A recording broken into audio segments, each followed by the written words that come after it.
Hello friends, आप सभी का स्वागत है। आज टीचर्स डे है, तो हैप्पी टीचर्स डे सारे प्यारे टीचर्स को, जो कि बहुत ही मेहनत से सारे बच्चों को अपना ज्ञान आगे करने में मदद करते हैं। आज मैं काफ़ी दिनों से सोच रही थी कि मैं अपना पहला लेक्चर रिकॉर्ड करूं, और मेरी बहुत ही दिली इच्छा थी कि ये काम करने की, क्योंकि मैं पहले टीचर रह चुकी हूँ, तो मुझे अपना वो पुराना समय बहुत याद आता है। पढ़ाना मतलब मेरा फेवरेट काम हुआ करता था। आज मैं अपनी टीचर्स को याद करके और मैंने अपनी आगे रिकॉर्ड करने के लिए आगे आई हूँ, क्योंकि फ़िज़िकली पढ़ाना और ऑनलाइन पढ़ाना दोनों एक अलग चीज़ हो जाती है। आजकल ये चीज़ बहुत कॉमन हो गई है, लेकिन जो पहली बार स्टार्ट करता है उनके लिए शायद ये बहुत बड़ी बात होती होगी। तो मैं अपने सारे प्यारे स्टूडेंट्स जिनको मैं पढ़ा चुकी हूँ और मेरी प्यारी टीचर्स सबको याद करके आज मैं पहला अपना लेक्चर रिकॉर्ड करने जा रही हूँ। आशा है कि जो भी कमी होगी उसको आप नज़रअंदाज करेंगे, क्योंकि आगे मैं और भी अच्छा करने की कोशिश करूँगी और मेरी कोशिश को अप्रिशिएट करेंगे। सो आगे बढ़ते हैं, क्योंकि मेरा फेवरेट सब्जेक्ट माइक्रोबायोलॉजी था और उसी के नोट्स को लेकर आज मैं बैठा टॉपिक तैयार किया है माइक्रोबायोलॉजी का। बहुत ही बेसिक सा स्टार्टिंग का टॉपिक। आशा है कि आप लोगों को मदद मिलेगी। तो हम लोग आज शुरू करेंगे। आज का बेसिक सा टॉपिक है माइक्रोबायोलॉजी डेफिनेशंस। तो माइक्रोबायोलॉजी क्या होता है? माइक्रोबायोलॉजी जो है हमारे मेडिकल साइंस या फिर बायोलॉजी की वह ब्रांच है जिसमें हम लिविंग ऑर्गेनिज्म, जो कि हमारे जो आँख है, नेकेड आइज़, यानी कि जो लिविंग आइज़ है हमारी, उसकी आँखों से हमें दिखाई नहीं देता, तो फिर हम उसको कैसे देखते हैं? तो इसकी स्टडी हम करते हैं माइक्रोस्कोपी से। जब तक माइक्रोस्कोप डेवलप नहीं हुआ था तो इसकी स्टडी इतने अच्छे से हो नहीं पाई थी। बनाए हुए नोट्स का पहला पन्ना पहले इसी तरह से सजाकर नोट्स बनाते थे, और इससे पढ़ने का मज़ा ही कुछ और होता था। वो फिर हम लाइफ टाइम नहीं भूलते हैं। इसीलिए मैं सारे स्टूडेंट से रिक्वेस्ट करूँगी कि वो अपने नोट्स अपने हाथों से ही बनाए, चाहे कहीं से भी वो ऑनलाइन पढ़े, बुक से पढ़े, लेकिन एक नोट्स अपने क्लास में पढ़ने के दौरान वो अवश्य बनाए, क्योंकि वो लाइफ टाइम उनके लिए एक मेमोरी भी रह जाती है और उससे फीलिंग्स भी जुड़ जाती है। आज का टॉपिक जो हम स्टार्ट करने वाले हैं, जो पढ़ने वाले हैं, वो है इंट्रोडक्शन ऑफ माइक्रोबायोलॉजी। साथ ही साथ पढ़ेंगे साइंटिफिक डेवलपमेंट ऑफ माइक्रोबायोलॉजी। तो सबसे पहले हम इसका डेफिनेशन लेते हैं। माइक्रोबायोलॉजी होता क्या है? तो फ्रेंड्स, माइक्रोबायोलॉजी एक ऐसा साइंस है। Microbiology is the science of living organism that are only visible under the microscope. Microbiology में जो लिविंग ऑर्गेनिज्म, ऐसे लिविंग ऑर्गेनिज्म जिनकी स्टडी हम माइक्रोस्कोप के थ्रू करते हैं, जो हमें विजिबल आंखों से दिखाई नहीं देते, यानी इन्वायरमेंट में प्रेजेंट तो है लेकिन हमें नज़र नहीं आते, तो इनकी स्टडी हम कैसे करते हैं? माइक्रोस्कोप के थ्रू करते हैं। और मेडिकल माइक्रोबायोलॉजी क्या होता है? Medical microbiology deals with the causative agents of infectious diseases of man, his reaction to such infections. यानी मेडिकल माइक्रोबायोलॉजी वह ब्रांच है जिसमें हम डिजीज़ जो कि किसी ऑर्गेनिज्म के थ्रू ही कॉज होते हैं, ह्यूमन में या एनिमल में, तो उसकी स्टडी करते हैं कि भैया अगर ये बीमारी हो गई है तो ये बीमारी कैसे हुई और कौन से ऑर्गेनिज्म के थ्रू हुई है, तो उसकी स्टडी हम मेडिकल माइक्रोबायोलॉजी में करते हैं। आपने देखा होगा कि कल्चर के थ्रू टेस्ट लगाए जाते हैं कि कौन से बैक्टीरिया से कौन सी डिजीज़ हुई है, फिर उसका ट्रीटमेंट होता है, फिर उसका प्रॉपर इलाज हो पाता है। तो ये स्टडी हम मेडिकल माइक्रोबायोलॉजी में करते हैं। और मेडिकल माइक्रोबायोलॉजी जो डिजीज़ेस है उसके साथ डील करती है। तो और इनकी जो मेथड्स होती है पता लगाने की कि कैसे बीमारी हुई, कैसे क्या हुआ, तो इन सब की जो स्टडी है हम मेडिकल माइक्रोबायोलॉजी में ही करते हैं। अब हम पढ़ने वाले हैं हिस्ट्री, यानी साइंटिफिक डेवलपमेंट। जो डेवलपमेंट है माइक्रो का, वो कैसे हुआ, तो ये हिस्ट्री में आता है माइक्रोबायोलॉजी में।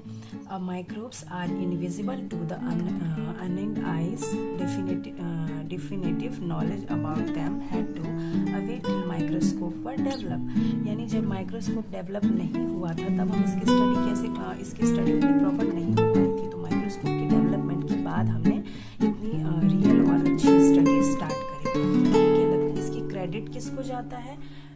माइक्रोबायोलॉजी में जो माइक्रोस्कोपी का, जब तक माइक्रोस्कोप नहीं आया था इसकी स्टडी नहीं हुई, यानी कि बिना माइक्रोस्कोप के जो है माइक्रोबायोलॉजी का बेस ही नहीं है।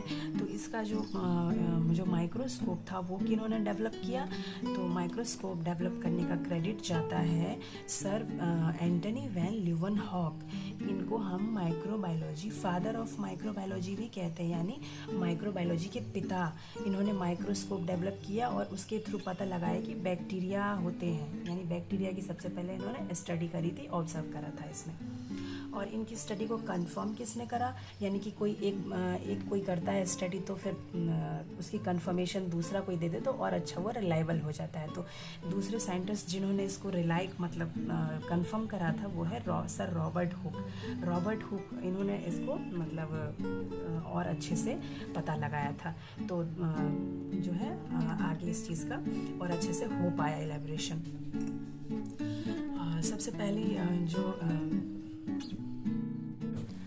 आशा है आप लोगों को मेरा फर्स्ट लेक्चर अच्छा लगा होगा। इसमें कोई कमी रही तो आप लोग कमेंट करके बता सकते हैं, मैं आगे और इम्प्रूव करने की कोशिश करूँगी।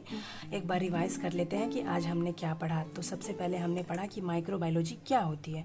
माइक्रोबायोलॉजी एक ऐसी ब्रांच होती है, microbiology is the science of living organism that are only visible under the microscope. ऐसे ऑर्गेनिज्म की स्टडी करते हैं इसमें हम जो कि सिर्फ माइक्रोस्कोप में विजिबल होते हैं। और इसकी खोज किसने करी?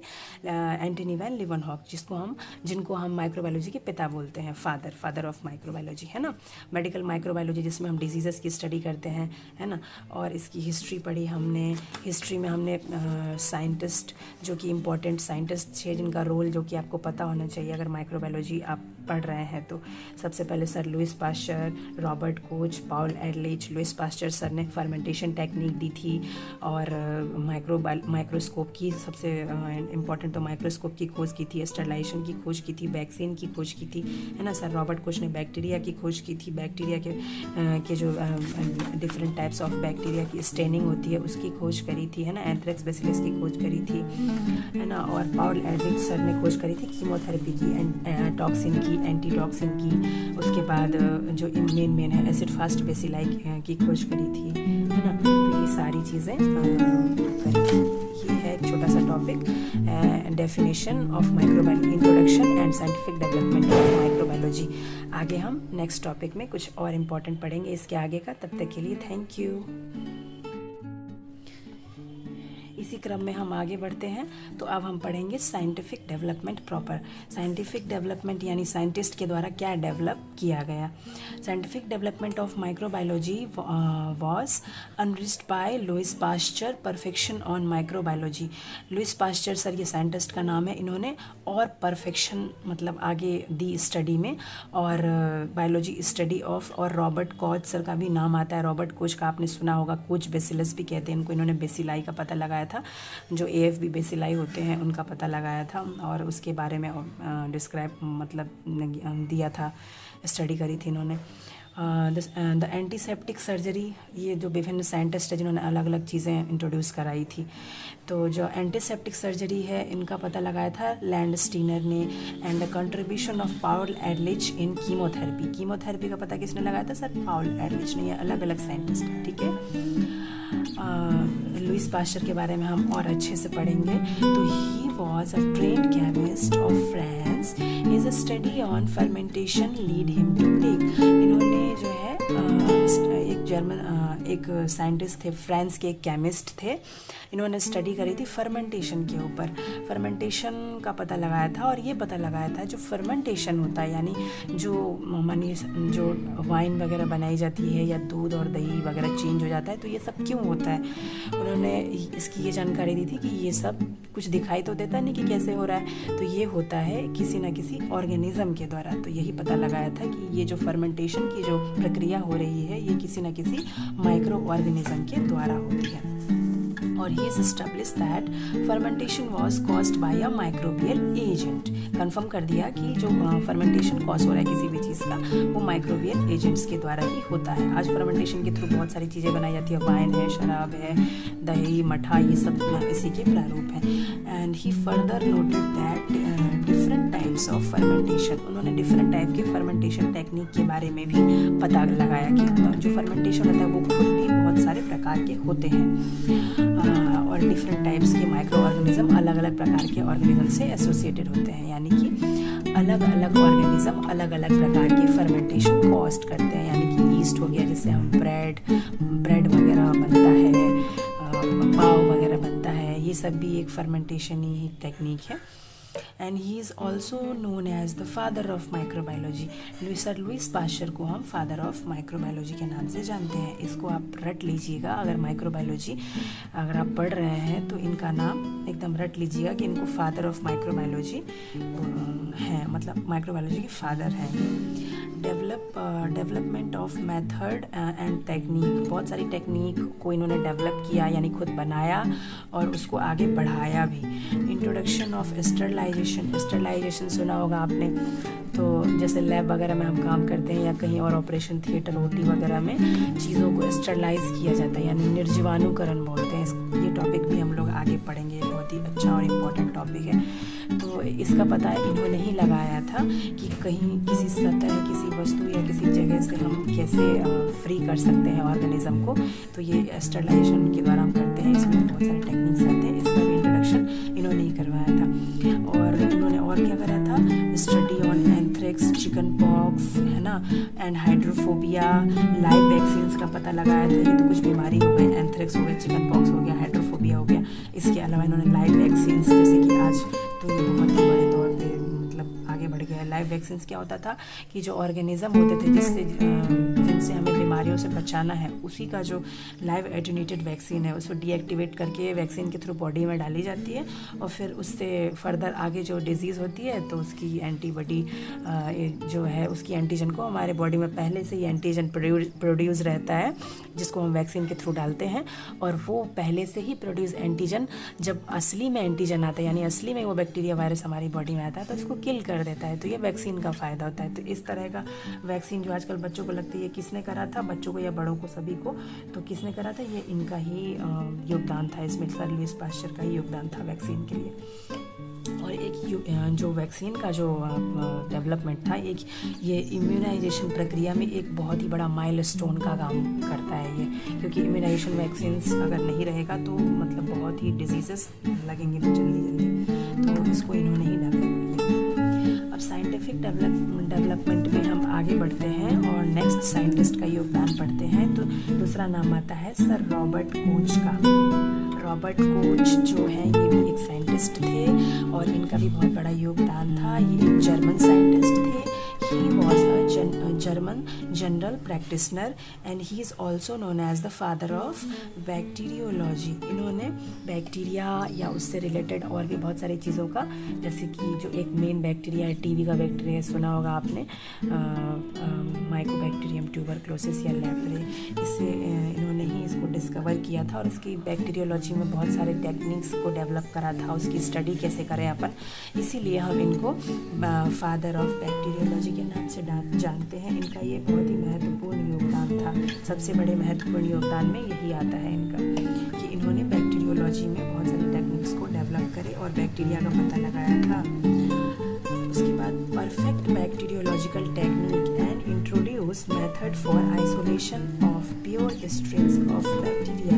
इन्होंने बहुत सारे बैक्टीरियोलॉजिकल टेक्निक्स को इंट्रोड्यूस करे, जैसे कि मैंने आपको बताया था अभी, मेथड्स जैसे बैक्टीरिया का पता कैसे लगाते हैं, और बैक्टीरिया का जो प्योर स्ट्रेन होता है, यानी कि कहीं से आप सैंपल लेते हैं उसमें बहुत सारे मिक्स बैक्टीरिया रहते हैं, लेकिन अगर आप किसी एक बैक्टीरिया को उसमें से अलग करना चाहते हैं कि स्ट्रेन को, और उससे कोई फर्दर रिसर्च या स्टडी में यूज़ होने वाला है, तो उसको कैसे हम अलग करेंगे, तो इसकी टेक्निक भी जो भी है इन्होंने रॉबर्ट कोच सर ने ही इंट्रोड्यूस करी थी। इसकी बहुत सारी टेक्निक्स होती है, वो सुना एलाइजा वगैरह, इलेक्ट्रोफोर्सेस वगैरह, ये सारी टेक्निक्स जो है, इसमें से जो मेन टेक्निक्स है वो सर रॉबर्ट कोच ने डेवलप कराई, जिससे हम बैक्टीरिया को अलग कर सकते हैं। अलग मतलब बैक्टीरिया के पर्टिकुलर स्ट्रेन को हम अलग कर सकते हैं।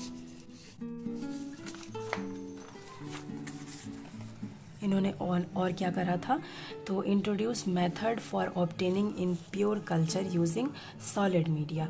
बैक्टीरिया के जो सैंपल होते हैं उसमें उनको हम कैसे कैसे उसको और फर्दर ग्रो करें और पता लगाएं, तो उसके लिए हम कल्चर मीडिया का यूज़ करते हैं। तो उस प्योर कल्चर मीडिया का भी इंट्रोड्यूस इन्होंने ही किया था। सोचिए कितनी इंपॉर्टेंट चीज़ें इन्होंने पता लगाई बैक्टीरियोलॉजी में, इसीलिए तो इनको हम फादर ऑफ बैक्टीरियोलॉजी बोलते हैं, बैक्टीरियोलॉजी के पिता कहलाते हैं ये। और क्या करा इन्होंने, स्टेनिंग टेक्निक के बारे में पता लगा। स्टेनिंग टेक्निक वो होती है जिससे बैक्टीरिया की सेल वॉल कलर्ड हो जाती है और फिर उसके अकॉर्डिंग हम माइक्रोस्कोपी में ये डिफाइन कर पाते हैं कि कोकाई है, बेसिलाई है या कौन सा बैक्टीरिया है। जैसे कुछ मेन स्टेनिंग जो है माइक्रोबायोलॉजी में आपने बेसिक सुना होगा, ग्राम स्टेन, AFB स्टेन। ग्राम स्टेन जो है ग्राम पॉजिटिव और ग्राम नेगेटिव बैक्टीरिया का पता लगाता है। एसिड फास्ट स्टेन TB के ट्यूबरक्लोसिस बेसिलाई के बारे में, लेप्रे के बारे में, इन सबको पता लगाता है। तो ये सारी जो इम्पोर्टेंट चीज़ है ये इन्होंने ही इंट्रोड्यूस करी थी। और discovered the anthrax bacillus, tuberculous bacillus and the cholera, vibrio cholera जो कोलेरा कॉज करता है, ये इन्होंने ही करा था। तो ये सारी जो है मेन जो डिस्कवरी थी ये सर रॉबर्ट कोच की, वो बताइए आपको। उसको एक बार आप और अच्छे से रिवाइज़ करिएगा और उसको याद ज़रूर करिएगा क्योंकि बहुत इंपॉर्टेंट है माइक्रोबायोलॉजी में इनकी योगदान।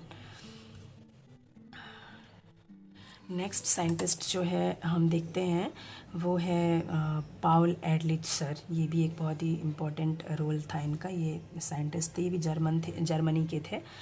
रॉबर्ट कोच भी जर्मनी के थे, ये भी जर्मनी के थे। Paul Ehrlich was a German scientist and is also known as the father of chemotherapy. Starting में ही मैंने बताया था आपको कि पाउल एडलिच ने क्या इंट्रोड्यूस करा था, इन्होंने कीमोथेरेपी के बारे में करा था। जैसे कि आपने स्टार्टिंग में पढ़ा सर एंटनी वैन ल्यूवेनहॉक, उन्होंने माइक्रोबायोलॉजी में बहुत बड़ा योगदान दिया, माइक्रोस्कोप की खोज करी जिससे हमने स्टडी करना स्टार्ट करा। उसके बाद आपने रॉबर्ट कोच सर के बारे में पढ़ा जिन्होंने बेसिलाई और उसके बेसिलस और बैक्टीरिया और उसके होने वाले स्टडी, मीडिया, स्टरलाइजेशन, इन सारी टेक्निक को डेवलप करा। और अब बारी आती है सर पाउल एडलिच, इन्होंने कीमोथेरेपी की शुरुआत करी थी और इनका बहुत ही बड़ा कॉन्ट्रीब्यूशन था उसमें। और क्या करा था, applied strain to cells and tissue for study of their function. जो कीमोथेरेपी में जो सेल्स, कीमोथेरेपी की शुरुआत करी और सेल्स और टिश्यू की स्टडी और फंक्शन के लिए जो है सेल स्टेनिंग जो है स्टेन उसको डेवलप किया था इन्होंने, है ना। जो हमारे सेल्स है उसमें टिश्यू सेल्स, हमारे टिश्यू और हमारे जो उसके फंक्शंस होते हैं उसकी स्टेनिंग के थ्रू उसका पता कैसे लगाएंगे, तो ये अप्लाइड स्टेन की इन्होंने जानकारी दी थी। और क्या किया था इन्होंने, repeated the acid fast nature of tubercle bacilli. इन्होंने जो ट्यूबरक्लस बेसिलाई है उसकी खोज तो रॉबर्ट कोच ने की थी, तो इन्होंने क्या किया था, इन्होंने रिपोर्ट करी थी जो एसिड फास्ट बेसिलाई ट्यूबरक्लोसिस के बेसिलाई होते हैं वो एसिड फास्ट होते हैं। एसिड फास्ट किसको बोलते हैं, AFB स्टेन सुना होगा आपने, acid fast stain. Acid fast का मतलब होता है जो बैक्टीरिया होता है उसकी सेल वॉल पे एसिड का कोई प्रभाव नहीं पड़ता है, यानी कि स्ट्रॉन्ग एसिड से डीकलराइज करने पर भी वो अपने कलर को नहीं छोड़ता। उसकी सेल वॉल बहुत ही मजबूत होती है और वो उस कलर को लॉक कर लेता है, इसीलिए उसको हम एसिड फास्ट बेसिलाई बोलते हैं। नेक्स्ट है proposed side chain theory of antibody bacillus, है ना। जो एंटीबॉडीज बेसिलस होते हैं उसकी साइड चेन थ्योरी को इन्होंने आगे किया था, मतलब इंट्रोड्यूस करवाया था। साथ ही साथ created a new branch of medicine known as chemotherapy. Medicine की एक न्यू ब्रांच जिसको हम कीमोथेरेपी के नाम से जानते हैं उसको इंट्रोड्यूस कराया था, जो कि हमने स्टार्टिंग में ही देखा। Introduce the method of standardising toxins and anti toxins, यानी टॉक्सिन क्या होते हैं और एंटी टॉक्सिन्स क्या होते हैं उसके भी इन्होंने पता लगाया था कि टॉक्सिन्स को हम कैसे बीट कर सकते हैं, तो एंटी टॉक्सिन कैसे बनता है, इन सब चीज़ों का पता सर पाउल एडलिच ने लगाया था।